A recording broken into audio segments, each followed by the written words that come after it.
Okay. Okay. Okay. Good morning. Good morning. A very warm welcome this morning to our event on the world's response to China's Belt and Road Initiative. It's my very big pleasure to see so many people this morning, making it so early to our offices. So I suppose it's the topic and the speakers that drive the interest. Thank you all for coming. So we have the pleasure of today actually presenting two studies that we have recently published here at Bruegel. One study is by Bruegel Senior Fellow Uri Dadush, who will present first his study, which is an overview study of the Belt and Road Initiative as it turns 5 years old. And the second presentation is by our senior fellow Alicia Garcia-Herrero, who wrote a nice paper that I think we published yesterday, only yesterday, on perceptions of the Belt and Road Initiative through media analysis. So following those two presentations, we will have a panel discussion where I'm delighted to welcome George Cunningham, a strategic advisor on Asia-Pacific affairs at the European External Action Service, as well as Jean-Francois who is president of the Asia Center in Paris. The whole event is on the record and is being live streamed, and we will have time for Q&A, but if you ask a question, I would ask you to identify yourself when you ask the question in the end. But let's start with the presentation by Uri. Uri. Yes, good morning, everybody. Thank you very much, Guntram. This paper is joint with Michael Bantersberger. Is he here? Is Michael here? Yes. Ah, there you are. Okay. Good to see you. I just came in from Paris. So the main message that I wanted to give is that the BRI, Belt and Road Initiative, is a legitimate attempt by China to improve its trade and to build friendships. And the BRI fills an important gap in the market for infrastructure, especially in developing countries.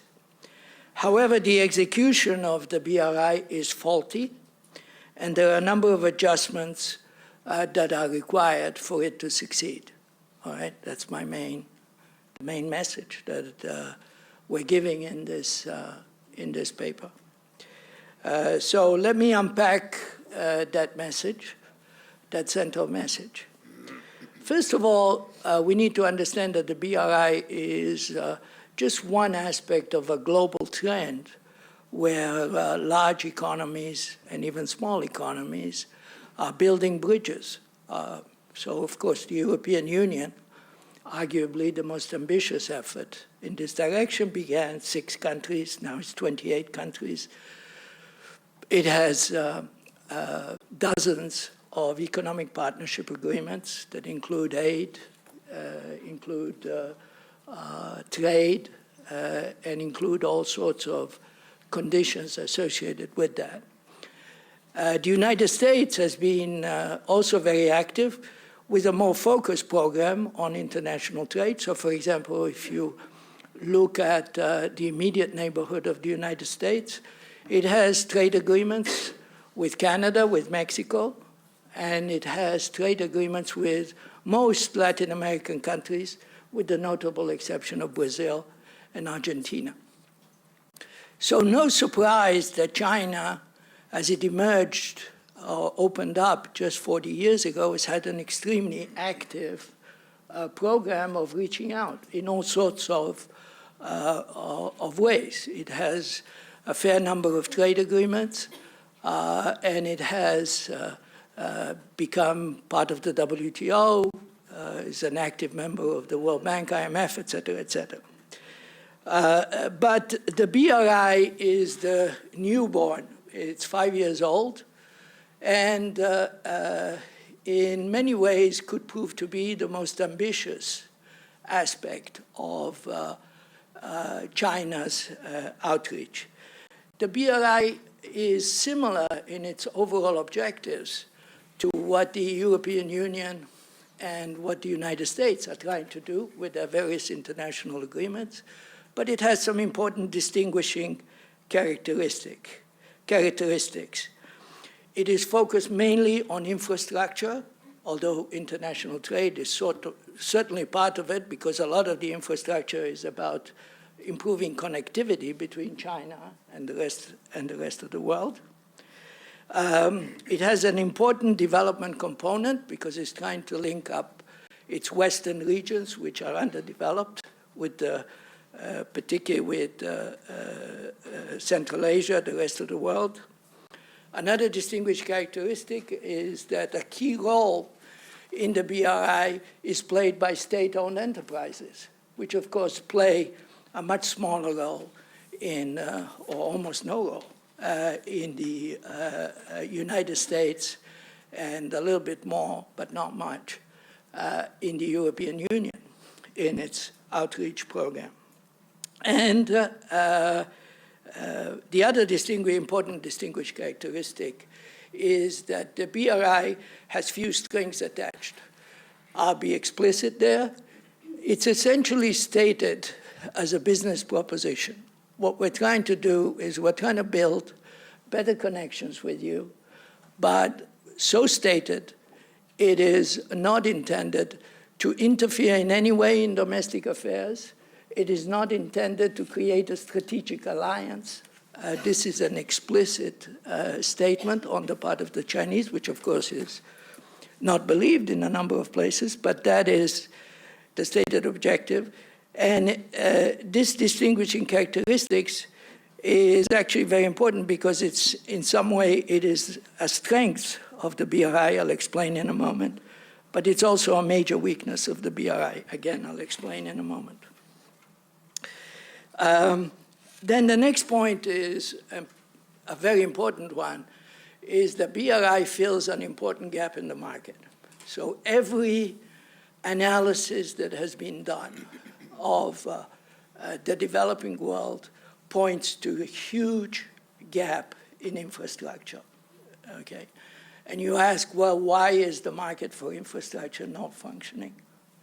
And we try in our paper to explain why this infrastructure has not been happening, in part because the private firms from the European Union, from the United States, from many other places, do not want to engage in a 30-year project in a weak governance environment with enormous uncertainties connected to it, including credit uncertainties, by the way, and credit constraints. And number two, on the other hand, the public investment effort, which is done through the multilateral development banks primarily, and through some of the bilateral agencies, is just not big enough. It's simply far too small relative to the needs, number one, and number two, the multilateral development lending effort and the bilateral development lending effort has been hobbled by all sorts of safeguards and conditions, many of which we would agree with, relating to the environment, indigenous communities,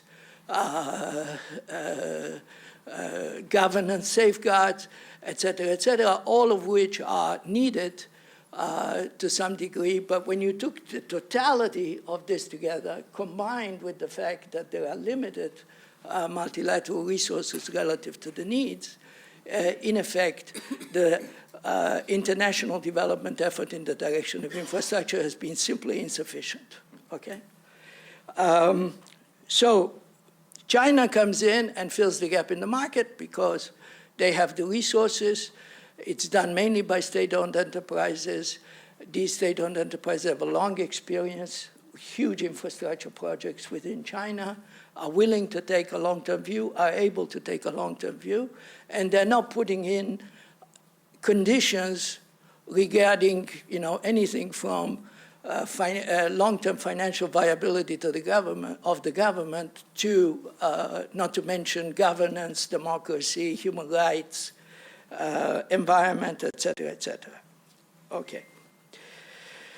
Obviously, and this is my next point, there are many challenges associated with this initiative. In many ways, potentially valuable as this initiative is from an international development perspective, there are many challenges which are discussed in the paper. Of course, I don't have time to go into each of these, but let me just mention them quickly and highlight a couple. There is, of course, the geopolitical challenge. Is China really wanting to develop and build infrastructure, or is it really just projecting its power in a way that could be nefarious for the rest of us in the long term? We don't actually take a position on that issue. We highlight the different views, but we say it's important. We don't know, or it's not we don't know, we don't want to take a position on this, but it's important to evaluate the BRI on its merits as a development initiative. And in this regard, it has a number of weaknesses. Its objectives are not sufficiently clear. Its priorities are not well defined from the point of view of a trade development initiative. The geographic scope has exploded from being the old Silk Road to being about 100 countries around the world. It's essentially become the sort of touchstone for Chinese foreign policy in all sorts of regards, which makes it very difficult to understand what the priorities are and where this initiative is going. There is, of course, issues associated with the SOEs, the same issues that are very much at the forefront of the trade agenda at the moment, subsidization, unfair practices, lack of transparency, et cetera, which again are discussed in the paper. There's the issue of allocation of resources. Does this really make sense from the point of view of China, which has very poor regions to its west, to spend so much money and take so much risk developing infrastructure overseas when it has so much to do at home? And perhaps the most important, and the one I want to highlight, is the due diligence issue. Now, due diligence is a big catch-all, but it effectively means, in my view, two things. Number one, is this project going to be viable? Does it make economic sense at the end of the day from the point of view of the borrower? But of course, that's also important from the point of view of the lender. Whether the project is going to work will determine whether the lender gets paid back and whether the borrower actually, has a positive benefit cost analysis. And there isn't sufficient due diligence, there isn't sufficient coordination. So in conclusion, there is a lot to do to make the BRI, which is potentially a very valuable thing, to make it work better. It needs better articulated priorities. It needs more due diligence. It needs more transparency. Quite a bit of that can be improved by increasing the collaboration with the multilateral development banks and other bilateral agencies that have state-of-the-art practices in this thing. But I, for one, would not want this to become a multilateral initiative. I like the fact, personally, that it is an initiative that is funded by China, which is putting large resources behind it, and it is able to execute quickly on a lot of projects that are very badly needed. But it would be good if, in addition to the speed and the ability to execute and the ability to marshal resources, we could have better due diligence. Of course, the issue is not just a Chinese issue. The countries that receive these funds should be much more careful in the way that they do their due diligence. In the end, this is their money and the money that they have to repay. So countries, developing countries in particular, but not only, need a good strategic plan that identifies their infrastructure priorities and are not actually necessarily the Chinese priorities. And finally, how should the EU and the United States respond? Well, our view is that the United States and the EU should take a constructive view of the Belt and Road Initiative, a constructive but critical view. Critical because of all the things I mentioned. Constructive, very simply because this is actually consistent with what the Chinese are doing, is consistent with the development efforts of the great powers, okay? We want Africa to have better infrastructure. That will help us, Europeans. And we want Latin America to have better infrastructure. That will help us, Americans. Thank you. Well, thank you very much, Uri. That was, I think, a very, very interesting opening. And if you are interested in the paper, of course, the paper is available on our website.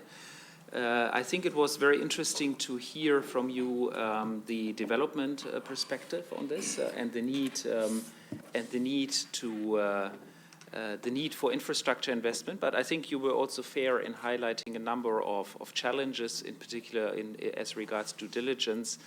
And the need for recipient countries actually to exercise greater due diligence. I mean, of course, media reports are full of countries that have not done due diligence for whatever reasons. That may be part of the construction problem of the Belt and Road Initiative, and have indebted themselves way too much, putting themselves in pretty significant dependencies.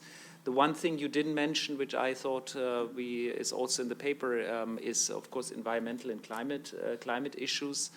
The investments that are being done in the context of the Belt and Road Initiative are major and are not always investments in environmentally and climate-friendly infrastructure. Now, one can debate whether that is needed or not, but if we want to fulfill the climate goals, for sure, this is one of the big concerns because these kind of infrastructures stay there for actually a very long time and will influence climate policies for a very long time. Now, there's a lot of issues that you touched on and that we can discuss also afterwards in the panel, including the point you made on multilateral versus bilateral. I think that is perhaps a topic we want to discuss in the panel. But before we go to that, let me turn to Alicia to present her paper. I think you have a PowerPoint. If you could put up the PowerPoint. And this paper was published just yesterday. Thank you. Okay, never mind.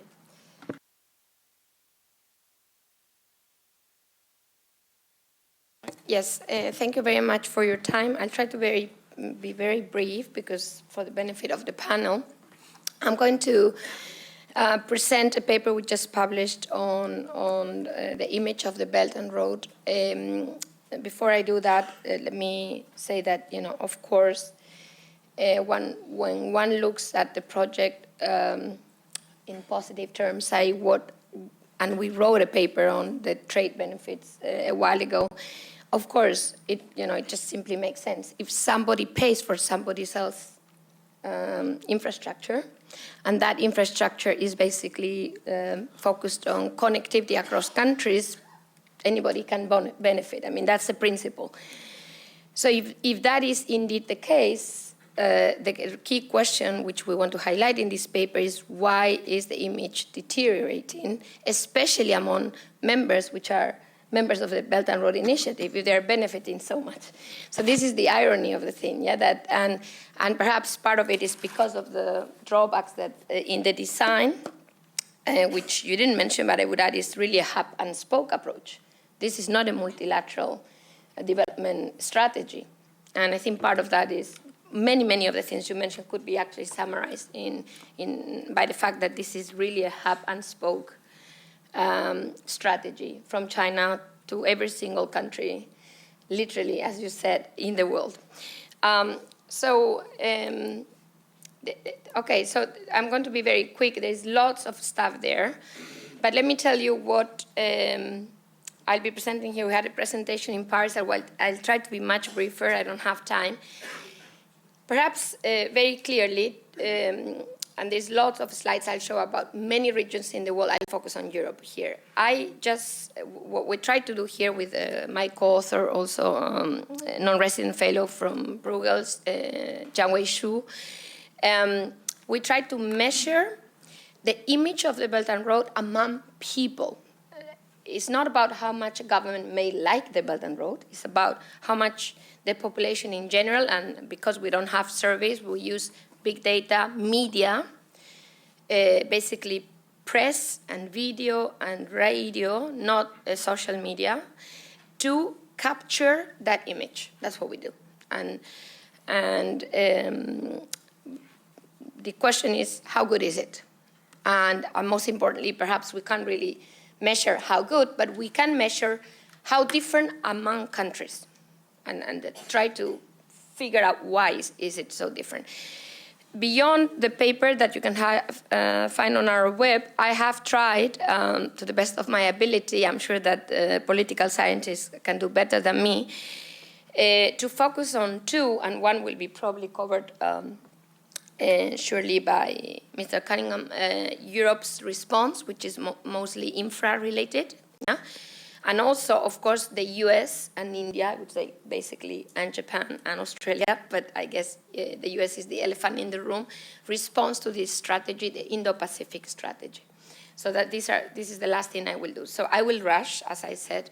Of course, we can't even know how many countries, except that there is an official web, which, by the way, we've already run well behind, because we have Panama and Uruguay, which are not in our definition of Belt and Road Initiative when we started the project, because they were not yet in, and they became members only in November. So you see, it's just Portugal. So our definition of BRI is already outdated, even if we did this only a few months ago. And on top of that, there are countries that we don't even know how to classify, broad BRI, we call them, such as India, because they are in the official list, but they don't want to be. So, and this is, by the way, very different from Europe. If a country doesn't want to be, and isn't yet, I must add that point, won't be considered a EU state member. And what I'm trying to say is that the level of shallowness, if I may say, of basically legal framework, or, is massive. This is an MOU. I've actually seen, I must say, I've seen one that was sent to my home country. It's just a piece of paper. So being in that list is not very difficult. Put it this way, it's not even easy to get out, because there's no legal framework for you to be either in or out. And this in itself is a big difference from anything we know in development or any kind of partnership among countries. So, rushing, but I wanted to make that point, because I think we don't realize how informal the whole thing is, if I may say that word. It becomes formal once you borrow. That's when the formality comes. That's for sure not just a piece of paper. So how do we measure? We want to see how well the project is received among countries' people, but we also want to know why it is received positively or negatively. What is the main factor behind? And yes, so I will skip, for those who are very interested in big data, you can just read the paper, see how we do it. By the way, if there is researchers here, this is a wonderful, wonderful data set. GDELT is very easy to use, and you can basically do anything you like, look at the image of anything you like in this data set. So I encourage you to know more, and I'm not going to get into the detail now of how we did this. I hope you rely on the paper for this and how we calculated the sentiment. So what do we find? This is the first thing I want to show you. So these points there are the average, the numerical summary of the image of the Belt and Road in whatever country you find there. So, for example, Maldives, not a surprise, is very negative. And whoever knows what has been happening in the Maldives would understand that, well, this makes sense. Bosnia is very negative. Poland is very negative. And that starts to be quite astounding, because these are members of the 16+1. So how come, And I have received actually comments presented in this paper by a Polish person that this could not possibly be true. Maybe, but this is what we find. So apparently the media in Poland is negative about this project. And I could even tell you why, because this big data set allows us to extract the most frequently mentioned issue. So, and I will show you a little bit of that. So some countries, the Netherlands, for example, is very positive. Bosnia is very negative, Poland is very negative in Europe. And these are basically, I'm going to rush here, the averages per country, so you can find per region, per country. So any country you want to know about, there you go, you can have it. So I'm going to focus now on Europe. So Europe, basically the color shows whether you are part of the Belt and Road or not. So the idea being not because you feel more comfortable with this development strategy. By the way, some countries in the strategy are already developed. New Zealand doesn't need a development strategy that I'm aware of. So why is it part of the Belt and Road Initiative? So I'm just saying, is development the objective? Perhaps. Because if it isn't, maybe it's hard to look at it from that perspective. It might be for some, I fully agree. Russia, I'm not sure it's a developing country, it's the largest recipient of funds. By all means, 70 billion.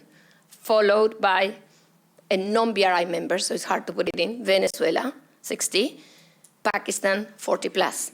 So it's a very strange grouping if you even look at how much money they have received. So bear with me, I'm going to move very fast here.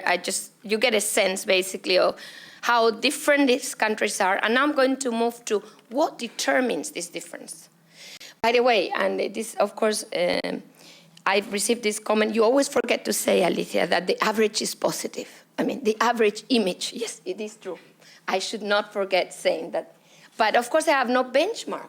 Positive compared to what? Marshall Plan, the World Bank. I mean, I'm not focusing, not that I want to discredit China on its efforts, by all means. It's positive, great. But I don't know how positive it should be. Because if it's, given the money, exactly. I mean, my a priori was it should be so positive, for the reasons we've explained. So when I look at the news, the only thing I'm going to do here is to show you how many news are related to, say, trade. So I look at the image of the Belt and Road, all of this massive number of articles that we extract. How many talk about trade? How many talk about investment? How many talk about something else, indebtedness, etc.? The most frequent topic is trade. And this goes in line with the idea that at the very beginning, at least in the mindset of probably everybody who was following the topic, this was a trade-related strategy because the infrastructure was meant to be trade-oriented, logistical connectivity for trade. So it makes sense that trade is the most... Now, we ran a regression looking at all of those news, trade-related, investment-related, and others, to see which news explain better the tone, the image. And we find that trade is by far the best explanation for every country's image, so either better or worse. And when you look at the news, it's basically something like we're too dependent on China's imports, or, as you rightly point out before, it's excessive dependence. The idea is that we can't have a balanced trade. This is basically the key message in overall. So I will move fast on something that is not on the paper, which is in itself, I wonder why, but simply because I wasn't very sure about the results. So we will write something more with this. And it's really very quickly about the change in the image. So the whole idea is, okay, we know whether it's positive or negative, but is it changing rapidly since January 2017? Very rapidly. Some countries very positively. The most obvious case is Egypt. But the most obvious case on the negative side, that might be, to be fair, behind the worsening of the image is the US. Yeah. The US has massively changed its image from negative to very negative. And I think we can't forget this point. that there is, of course, a massive influence on how we see this strategy because of that. Yeah? So I could now navigate very quickly as every country, country by country, why the image is deteriorating. Pakistan, after receiving 40 billion, of course, that dynamics.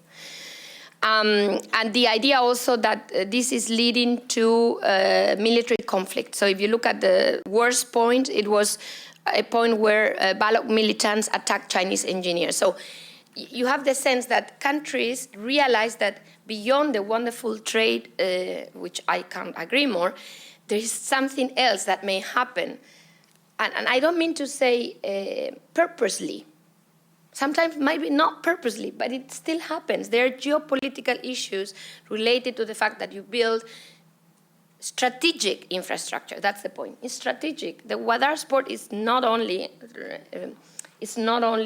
a trade-oriented port. It could be, but it could be perceived as something else. And I think that's where you see, and you see this all the time. A Panama wonderful view when Xi Jinping visited, then collapses. Maybe U.S. influence. We don't really know. But the point is, you can see for every single country a worsening of the image. In Russia, the worst times are when basically there's no money. It says Russia intended to suspend rail cooperation with China because of the delay and insufficient funding. So, there's also that aspect that people are waiting for the money, but sometimes the money doesn't come as expected, and that, of course, the expectations are too high. So I will be very fast. I'm rushing here, many more countries. I just want to add one point. So how is the world responding? Not individually, because I already showed you that the image is negative. Governments are responding, Malaysia, Pakistan, Sri Lanka, you name it. But what I want to focus on in 1 minute, and I'm sure Jean-Francois may have more to say, is the kind of cross-country or multilateral responses, and one being the most obvious one, the Indo-Pacific strategy.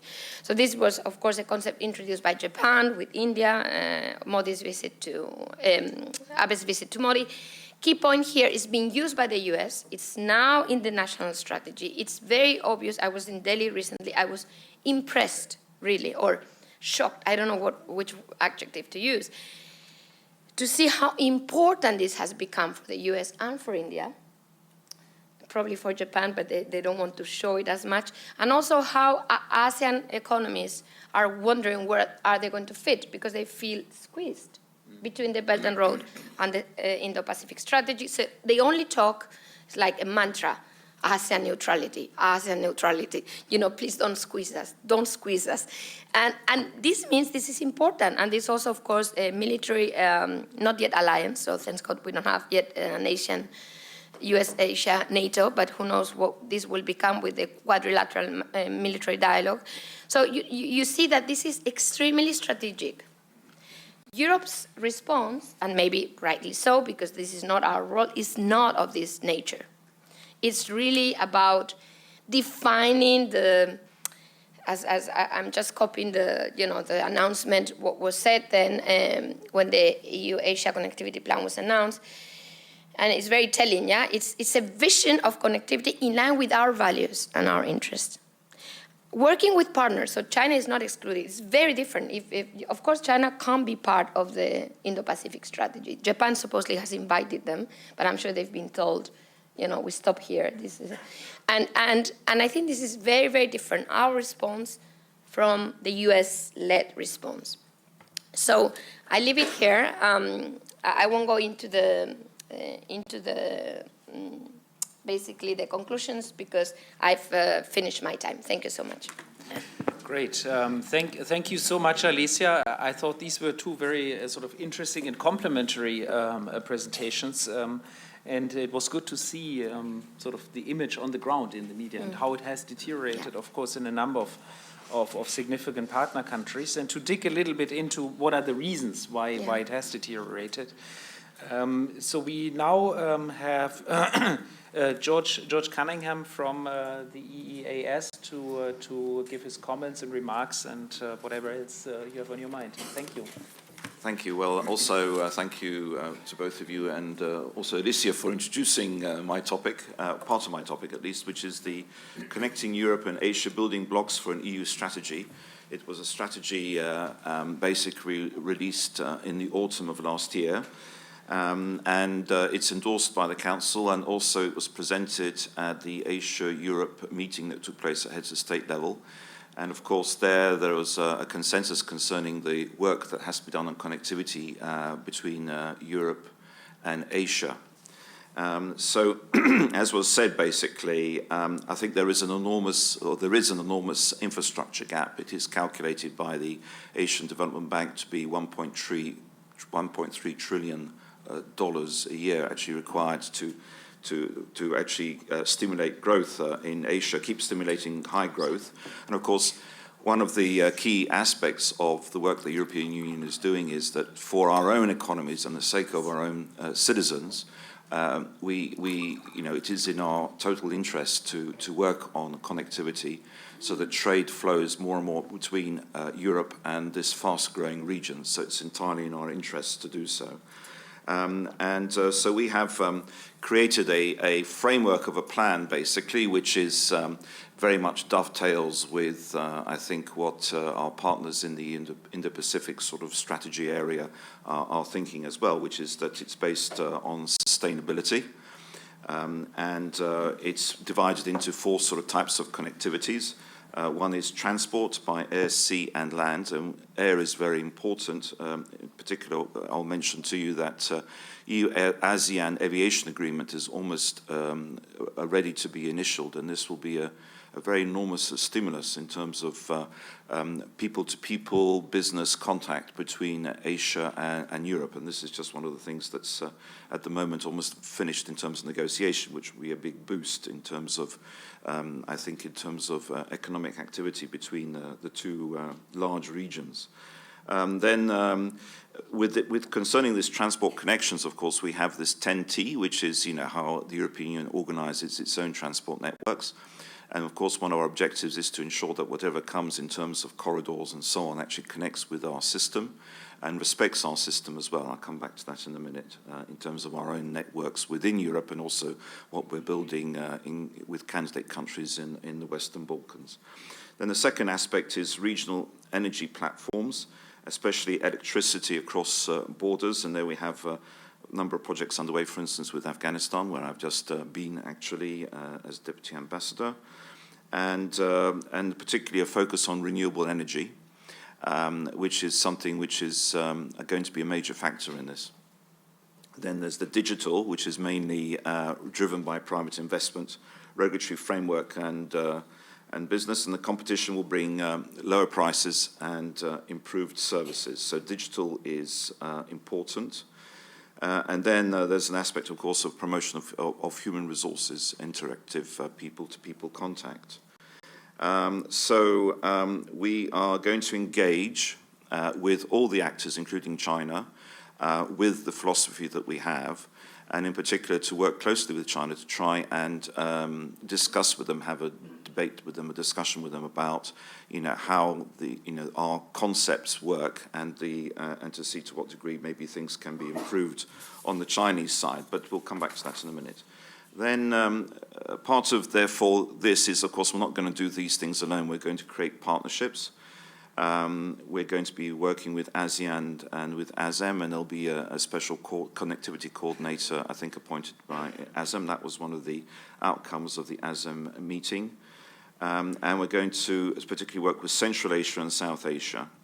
And not just in terms of infrastructure, but in terms of trade facilitation. For instance, all those slowdowns of trade coming through because of customs procedures going through so many different countries. There's a lot of work to be done on the regulatory regimes and to try and allow the trade to flow more freely.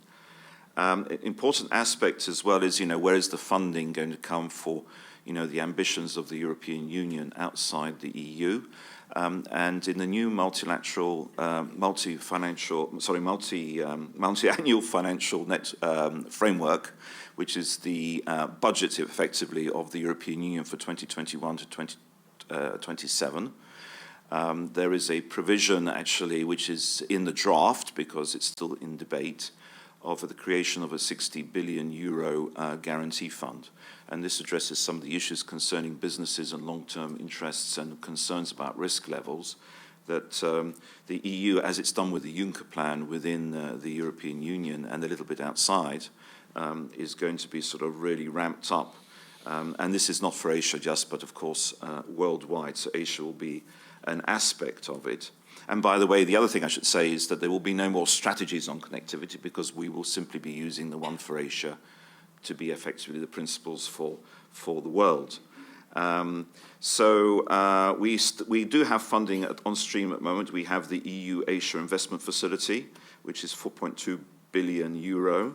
That's been used between 2010 and 2018. And we also had a Western Balkans and Neighborhood Investment Facility, which has leveraged around 2.4 billion euro and 2.8 billion euro respectively.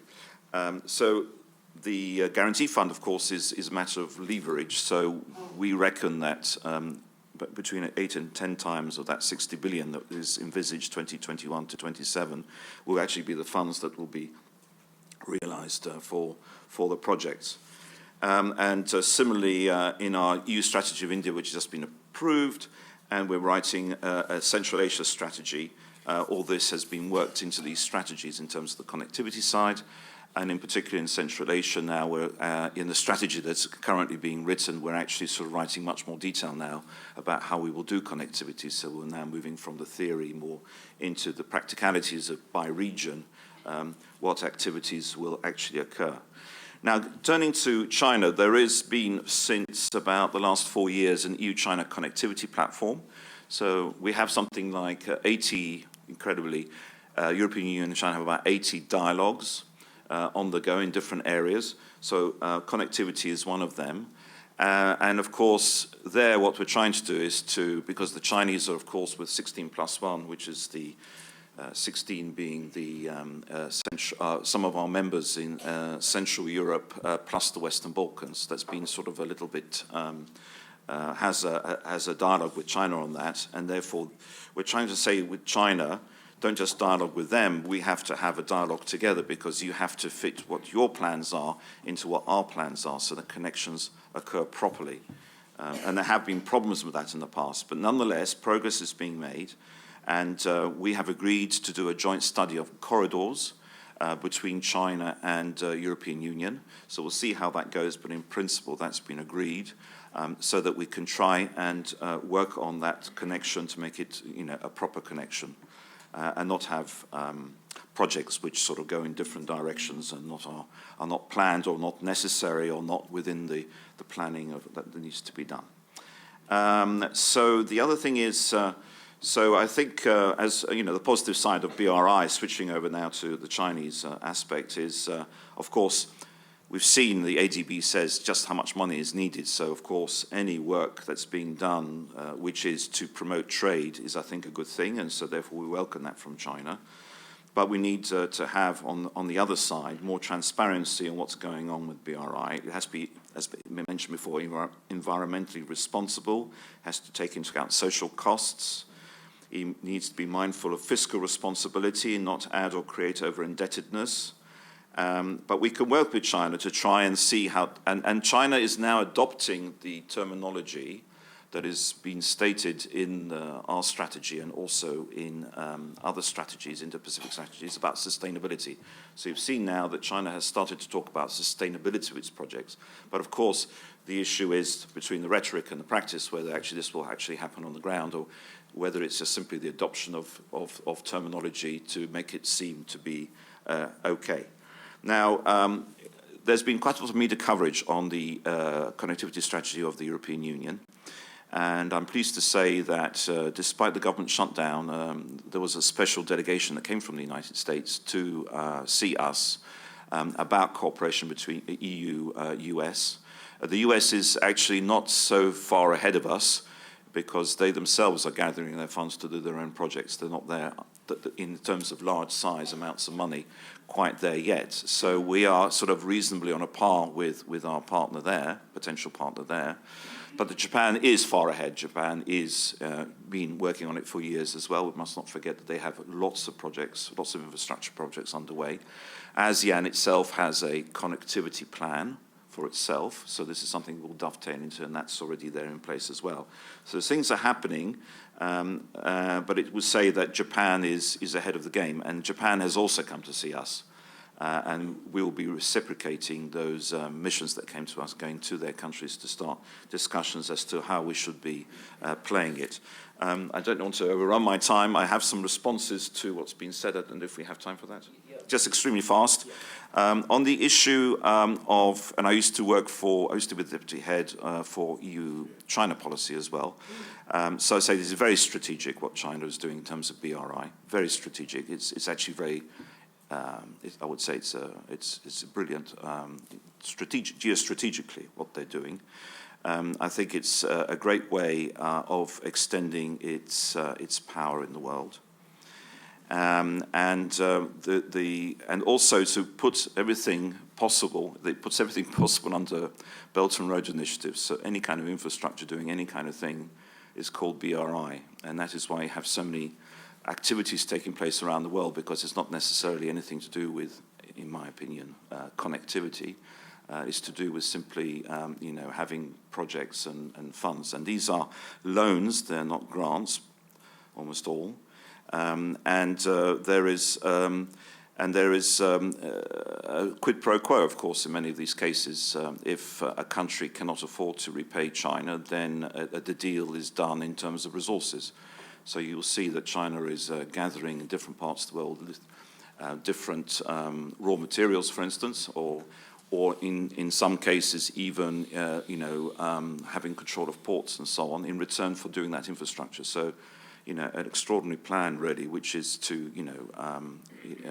gather the resources it needs to grow, and also projection of power effectively. To the degree that my understanding is that in Djibouti, for instance, 100% of its GDP is indebted to China at the moment, and of course it has a very important military base now that's in that port, or a port that they have, let's say, which is multi-use. On the issue of environment, for instance, coal-fired plants in Pakistan, very expensive, very pollutant. But this is China's offer in terms of the environment to Pakistan, instead of looking at renewables and ways of going forward in that respect. When it comes to 16+1, something favorable, in my opinion, is the work done on Piraeus Port, which I think is good and is very much a real Belt and Road Initiative. It's a way of, through maritime, getting goods into Europe and hopefully goods out of Europe to China. Why is Poland negative about BRI? My guess would be that there was a very famous project, motorway project, done by China. China won. As you know, we have open procurement, so China can win projects within Europe. And so China did win a project, substantially undercut competition back in about 2013 to build a motorway in Poland. And this failed because they just simply didn't get the costings right. And then they were building the roads, and then they stopped actually paying Polish suppliers for local goods. And it was the case that in 2013, at the first 16+1 meeting, which took place in Warsaw, Li Keqiang, Prime Minister Li Keqiang, apologized, in fact, for the fact that China had got it wrong. But probably that lives in the memory of the Poles, until now, basically.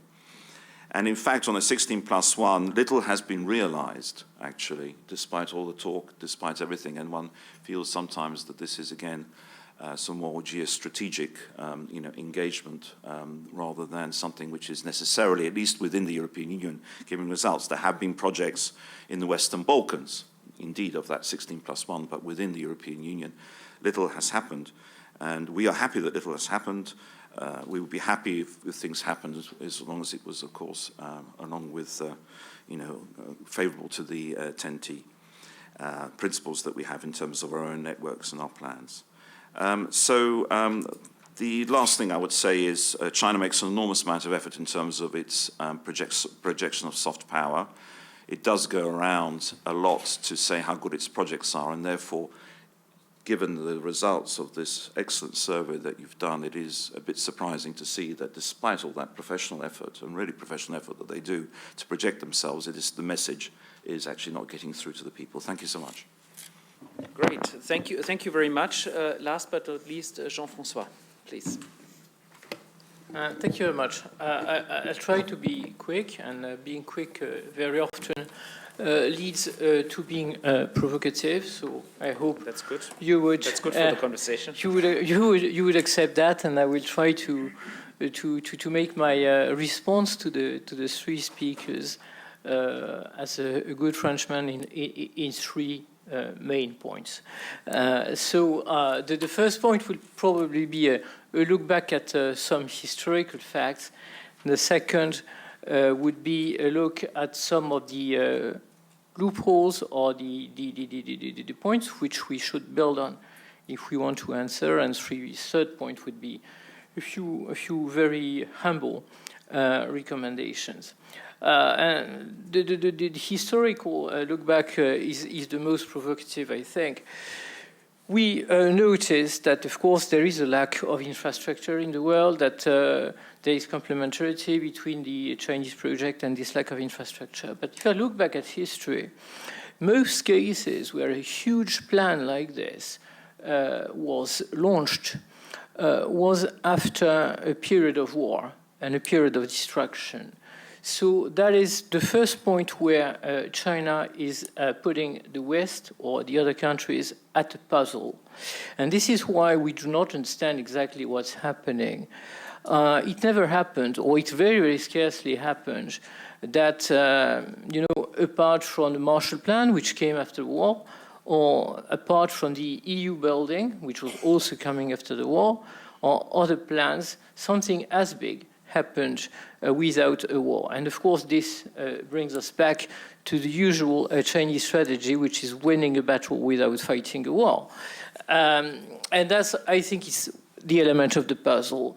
The other historical reflection I like to make, but this is almost a joke, the puzzle is very much like the puzzle that the Trojans had when they watched this horse coming into their city. And they wanted to worship this horse, and they started to worship it, but they didn't know what was in it. And that was a Trojan horse. I'm not saying that the Belt and Road Initiative is a Trojan horse, but I'm just saying that we are as puzzled as the Trojan were. And I'm not saying that the Greek will win again, because history doesn't repeat itself. And history doesn't repeat itself to the point that, as of today, China is 18% of the world's GDP. The last time two countries reached, as the FT was saying 2 days ago, 18% of GDP was Russia in the late 80s and Japan in the early 90s. 18% in 2018 seems to be a turning point. I'm not saying again that China is at a turning point, but we have to watch that. China is telling us that it will, of course, succeed, but China is also at a tipping point where it might overreach itself. Those are my historical lookbacks. Now, looking at what can be weaknesses or loopholes or issues, obvious ones, and instead of looking at the quick wins, which we might all do, I would like to look at the long wins, but really solid wins that we should build on with China. I think as Europeans and as Westerners, we like multilateralism. For the moment, BRI looks like multilateralism, but it's only bilateralism. Every MOU, every deal that China builds on in the BRI scheme is a bilateral. Do we like this? Can we build a world order on bilateralism? I don't think so, and even the Chinese say no. So we definitely have to bring this BRI into a multilateralist approach. Also, what we have built on as Westerners is, I would not say legal frame, because we cannot impose legal frame, but at least know what standards and what the cases for litigations or problems may arise. So far, whichever project goes into BRI is blurred in terms of jurisdiction and very often has not defined yet the arbitration environment, except the Chinese one. China has built an arbitration court in Beijing, but I'm not sure that all the Westerners are ready to go into the CTIAC, as it's called. So I think we really need to build on those weaknesses and sort them out. It will take a long time, and this is why we cannot have a quick win. This is what we have to tell China. We will have a Belt and Road Summit again in China in late May, April, early May, and I think this is the message that all the Europeans going there should bring. When we had the first summit, we had panels, but no panel like this one. You always had one member of the future BRI speaking alone. We had Putin, we had Erdogan, we also had Christine Lagarde at the last moment because she's not a nation, she's a multilateral institution, but we need to have panels for the plenary sessions. I think this is very important so that a dialogue happens. And this is the beginning, of course, of my recommendations.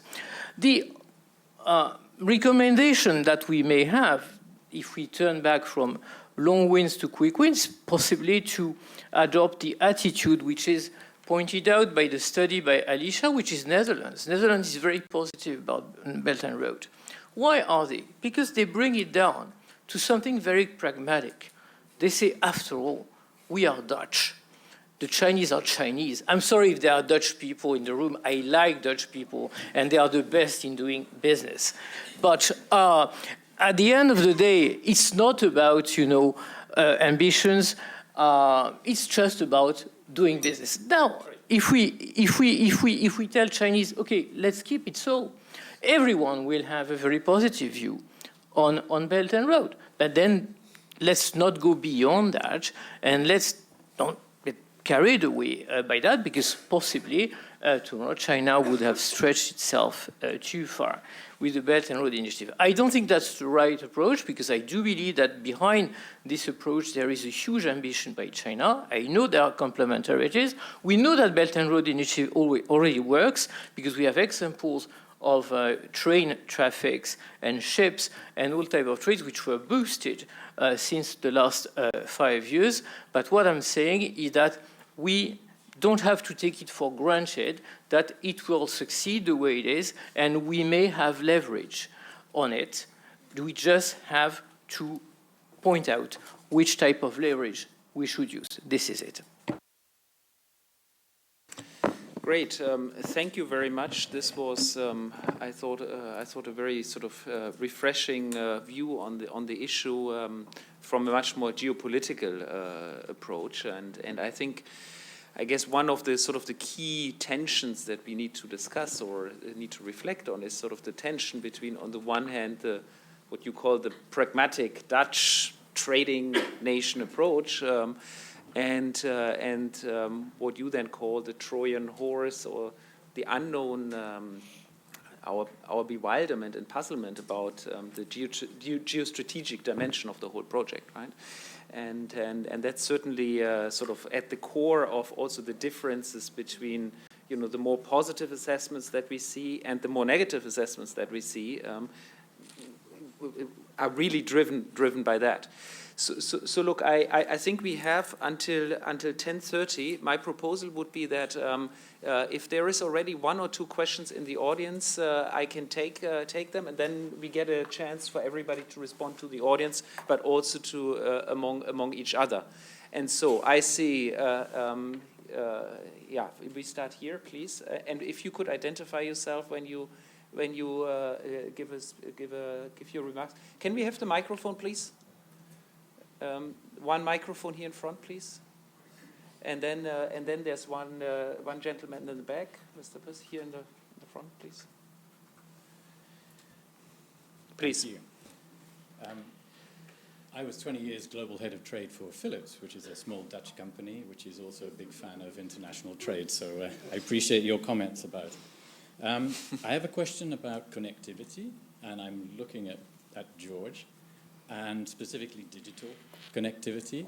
And I see some dilemmas for European decision makers. Connectivity digital requires digital 5G infrastructure to be put in place. I see some American companies sometimes have backdoors in their own software, and there have been cases in the last 2 years involving large American companies. Yet America is putting its approach to China is to be much more muscular, much more aggressive towards China.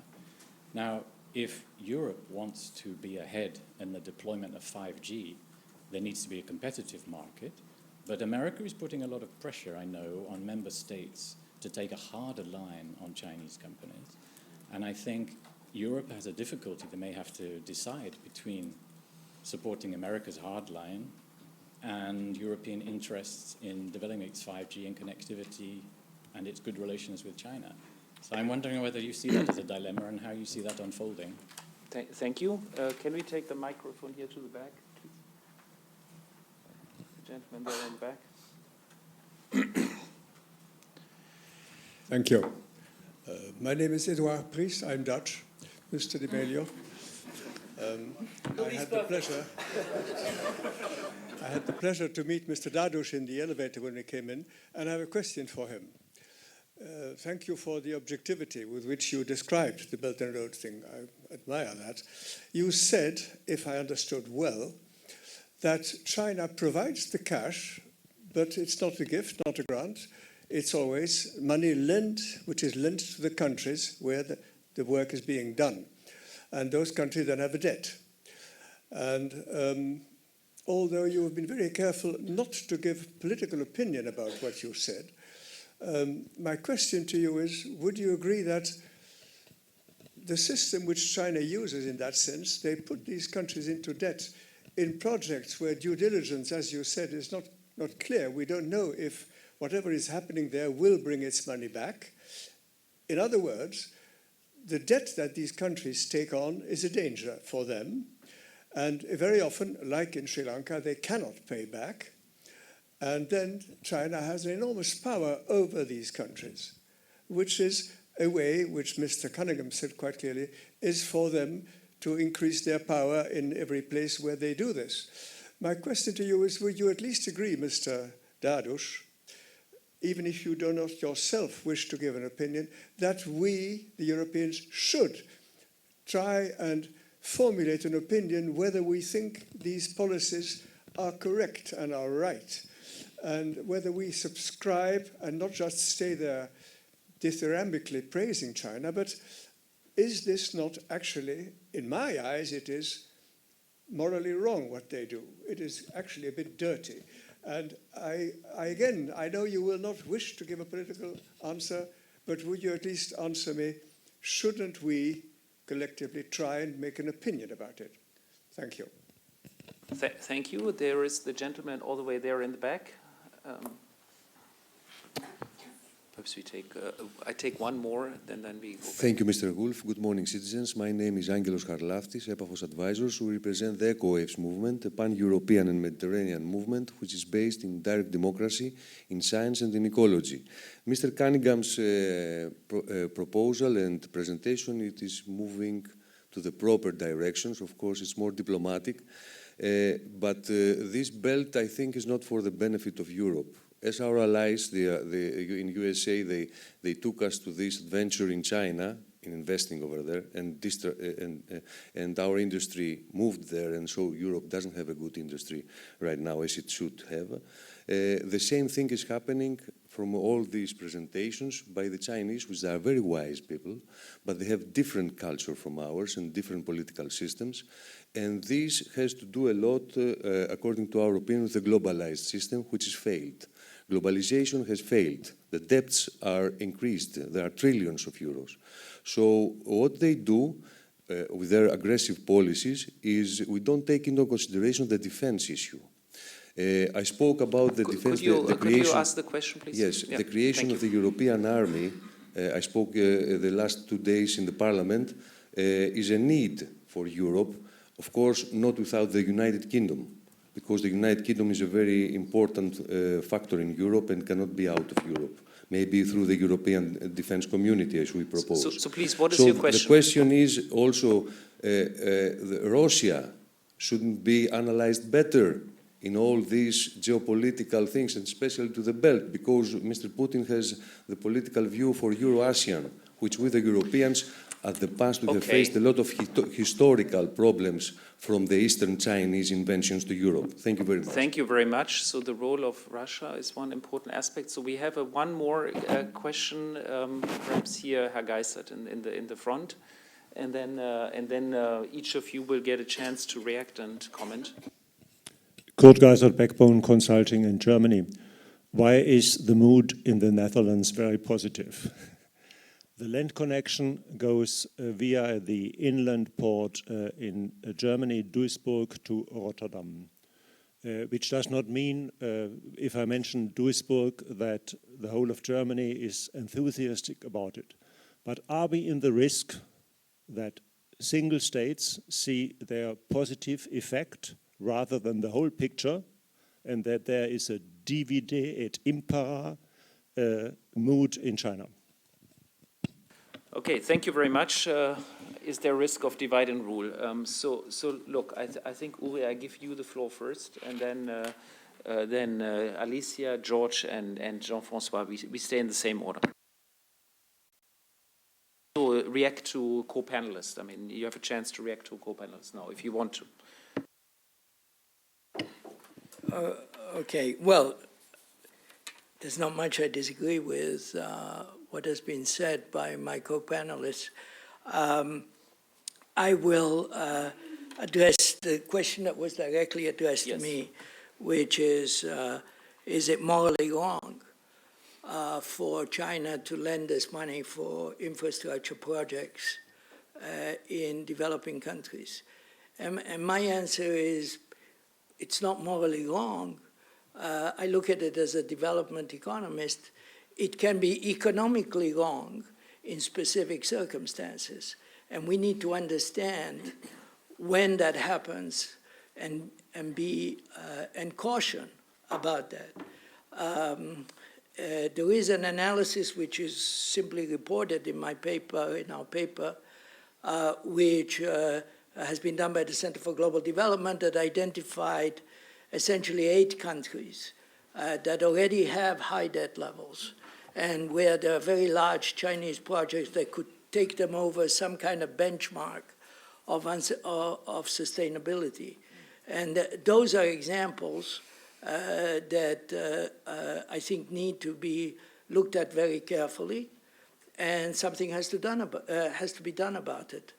I am sure that while there are 8 countries where this is happening, there are a lot of other situations where some of these projects are valuable, will generate good results, and are sustainable. So we have to look at the specifics rather than take a moral point of view.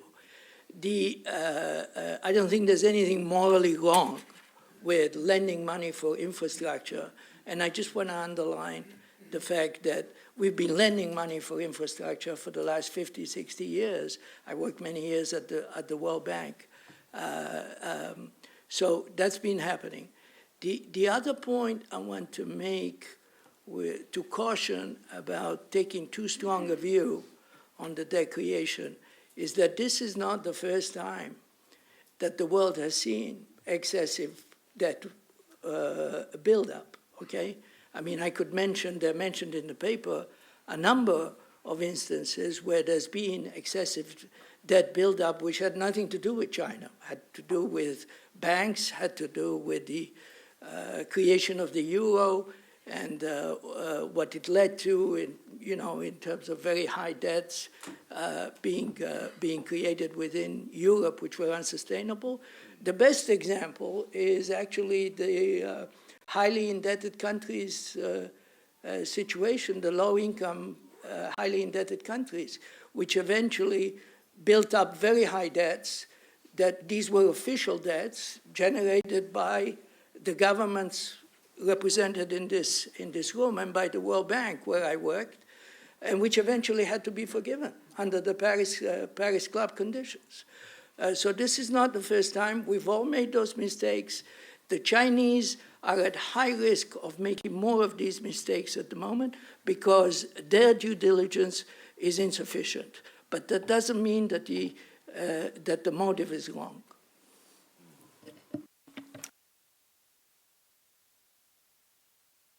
Exactly there, and I'm not sure I will answer all of the questions, but I think it's interesting to indeed follow up on this very important example of hippie countries and what happened to them, the debt being donated basically or condonated, and a couple of differences to follow on that case. First of all, that was a multilateral endeavor under the Paris Club. China is not a member of Paris Club, and it's indeed the largest lender for many of these countries today. So there's no pari passu, there's no multilateralization of the discussion. Even worse, China is actually an observer of the Paris Club, so if anything, it knows what the others may be wanting to do without necessarily committing to that decision. So I think that is very, and this brings me to the idea of a hub and spoke approach. So for a project like this, of this dimension, and comparing it with other mistakes we've done in the past, for me the key stumbling block here is that this is really a China strategy. So arguably the mistakes may be paid, by China, which is unfortunate, especially if in line with what you said, this was with the best intentions, and nobody argues against that, probably yes. But this is not the point, is that if it goes wrong, this will be a massive sudden stop in cross-border lending to the world. So China will basically, either because there's a problem in China or because it simply realizes, say, after Venezuela, that this was not a great idea. So that in itself will be a problem. And on top of that, there will be no multilateral endeavor to minimize the consequences of that, because China not being part of that multilateral, at least the existing institutions we have. AIB has lent only 12 plus billion. That's nothing compared to the 400 billion estimated lent by policy banks in China. So in other words, this is my concern, that independently on I'm not going to argue here about values, whether this is right or not. I'm just saying, if it goes right, even more China should report to the BIS. At least we know how much they're lending, where they're lending, which sectors. I mean, yeah? Transparency. Yeah. If it goes wrong, China is not in the Paris Club. I mean, it's like, I feel that this is the problem. And again, maybe because, I'm not saying it's all China's fault, maybe we were not accommodating enough. It doesn't really matter at this point, because we are now stuck there with massive amounts of lending. I think this is the point.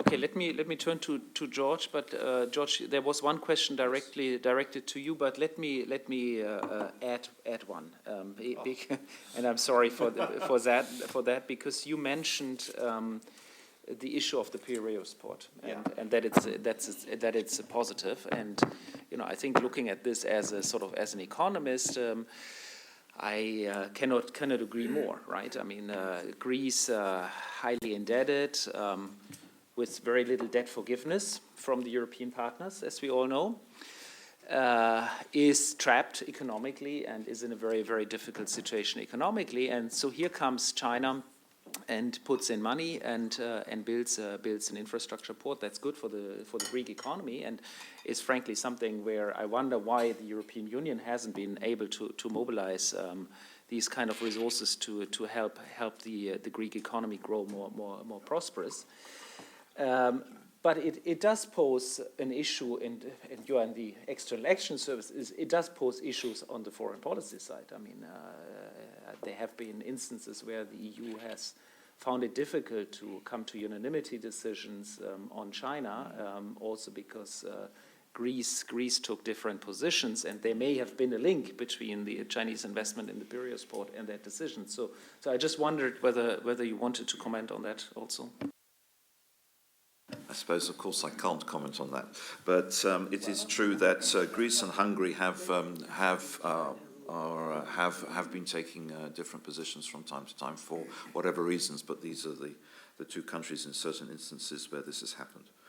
Yes, Piraeus. I haven't really followed Piraeus over the last 3 years because I've been in Afghanistan, but I do recall that it was a very positive thing. It was interesting. I was informed. I have been to Piraeus port and talked to people that what the Chinese did is they put in management, and the actual workers are Greeks, and one has the sort of fear that somehow people are being overworked. These are sort of Chinese rules rather than EU rules. No, they obey the EU rules well. At least they did 3 years ago. I presume it's the same thing. And the port's productivity increased enormously, purely because the Chinese managed the thing in a way in which people came on time, they worked their period of time, they left. The whole thing was run in a very streamlined way, a Chinese way, let's say. And it just shows you actually that this is a very good example. I hope it still exists the same way of how things can work well. Yes, on the issue of digital, well, it's a tricky one, isn't it? But I would say simply, and I have to say this, I think the US is an ally, despite the fact that there are ups and downs and serious downs now. And if you're going to have backdoors from one or the other, then we're going to, I think there's more security for us being more reliant on the United States in this case. I should say there's a personal point of view. Huawei has been involved in quite a number of countries, including the United Kingdom. In fact, it had a very curious role to play with British Telecom and with GCHQ. In terms of checking on software, which I could never understand. But it is certainly a number of countries. Huawei, for instance, is in Greece as well, and I'm sure in quite a number of countries. And therefore, it's, I think different countries are taking a bit different view on Huawei. And of course, Huawei is to do with 5G, and of course, when it comes to sale of iPhones then of course it's a free market and they compete along with everybody else, and in fact are out competing the US companies in that respect. So no easy answer to that, except that we should have our own 5G champions and do it ourselves. Of course, that would be the ideal thing. Now, on the issue of debt, which is a very big thing, yes, I mean, the EU is insisting in its discussions with China on when we do the connectivity platform on the issue of transparency. But again, I mentioned it before, if they can't pay back the debts, these countries, China has demanded collateral, right?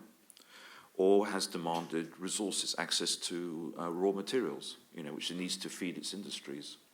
Or I don't know, but presumably agricultural land, things like that. And so they have a foothold which is important for their own economy that's built in. And also in some cases, usage of ports, basically. So in a sense, it's sort of getting its money back in a different kind of way. But I just wanted to say that. And in fact, it is a very geostrategic approach. On the AIIB, you may recall that was created by China as a kind of development bank, and it was really seen as in competition with ADB. It was interesting, the US didn't want to join, Japan refused to join, but most of Europe joined, or many European Union countries joined, those that are involved financially in these matters. And it's been very healthy to do that, because in fact, because of the fact that there have been a lot of Europeans involved in that bank, that bank has become more kind of model as we know it, as the West knows it. And I think that is a good sign of it. It's a good example of a positive engagement with China, which seems to have worked. And maybe we continue down that line, of course, to see how much other things happen. The funny thing is, in all this, I find personally, is that China could benefit so much more by getting involved with the world system. Instead, it's going down its own track in many aspects, and I think at the end of the day, they could be leveraging much more money by far greater cooperation. Thank you. Thank you, and our last speaker is Jean-Francois Demilio, and I think you will focus on many questions, but divide and rule, is for the political scientist. I think the divide and rule question is an ongoing question, and I try to have a very specific answer to that. If we say divide and rule, we interpret the Chinese attitude as a deliberate and hostile approach to its supposed partners. I think it's exactly the opposite. And what I'm trying to do whenever I look at things Chinese is to borrow, as much as I can, the frame of mind of my Chinese interlocutors. And basically, the reason why they behave like this is they just go by what is the easiest. You know, it's just, I like to take this comparison, coming, for example, from the Dao De Jing, where the butcher cuts the meat wherever you have hollow. And this is how you cut, you don't divide. So wherever we are weak, of course, China goes. But that does not mean that there is an intention. It's just a way to do things the easiest possible manner. That's it. Okay, I think we could go on for forever, but I think we covered quite a range of issues. Let me thank all of you for. Well, I cannot take any more questions because then I will go back to. Perhaps you can ask a question bilaterally afterwards because otherwise. Oh yes, please. Then please, can we have the microphone that the Chinese?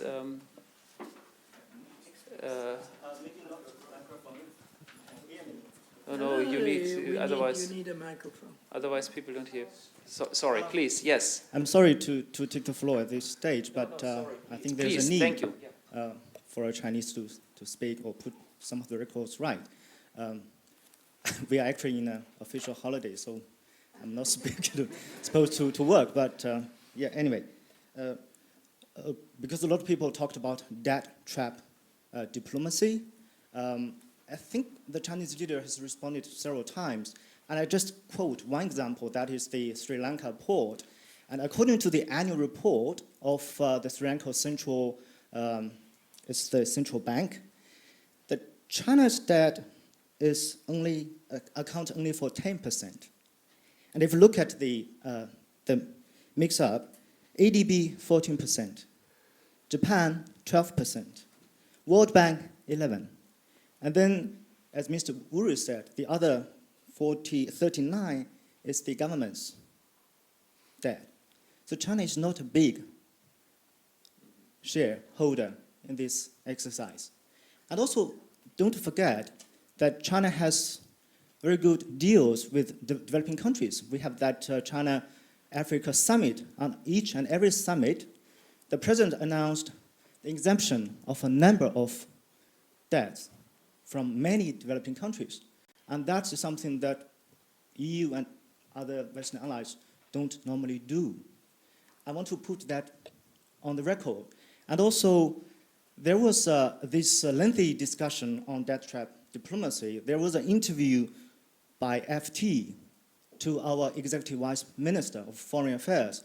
But unfortunately, FT did not publish in full. It's only very selected part of it. So if you are interested, he gave a very detailed answer regarding this debt trap diplomacy. If you're interested, you can give me your business card afterwards. I can send you the full transcript. And also, I need to, if I may, sir, seek a clarification because I read the report by Alicia. There are a number of media sources. My previous posting was in Southeast Asia and also in South Pacific. And I read the newspapers every day, naturally, as a diplomat. But my understanding is that their news resources, especially on international coverage, are very much dependent on the Western media, like the Reuters, the AFP, or the AP. So when you look at the samples, when you look at the BRI, I really wonder, where are the news sources? Are they the real voices of the people on the grounds, or are they just the pieces of news from AP, AFP, or AP? And also another one, if I may, is that I look at your Annex 11. It's very interesting. You mentioned some of the negative response, especially in South Africa and also in Vanuatu. In South Africa, the opinions is from a German foundation, Stephen. I couldn't spell the name properly. But it is a credible organization. I respect the fact. But are they in a good position to represent the voice of South African people? Another point is Vanuatu. That's more interesting. This is the gentleman with the name of Michael Showbridge. And he was with the Defense Intelligence Organization of Australia.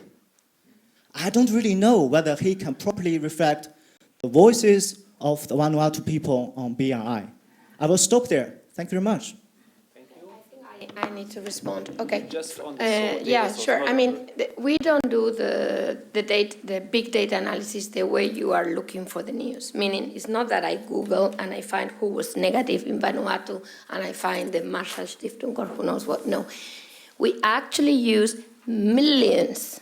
This is big data. Millions of data points. We actually also include Xinhua, for that matter. This is all local news in local languages and also English languages. So I can actually send you, which is not in the paper, and I think you have a point. But I just want to first clarify that that's not the way we do it. We look at, who said something negative about the Belt and Road in Vanuatu, but because that would be literally manipulating the information. What we do is we take all of the news in local languages of every single country in the world. So I can't take that as I'm just clarifying that this is the way it works.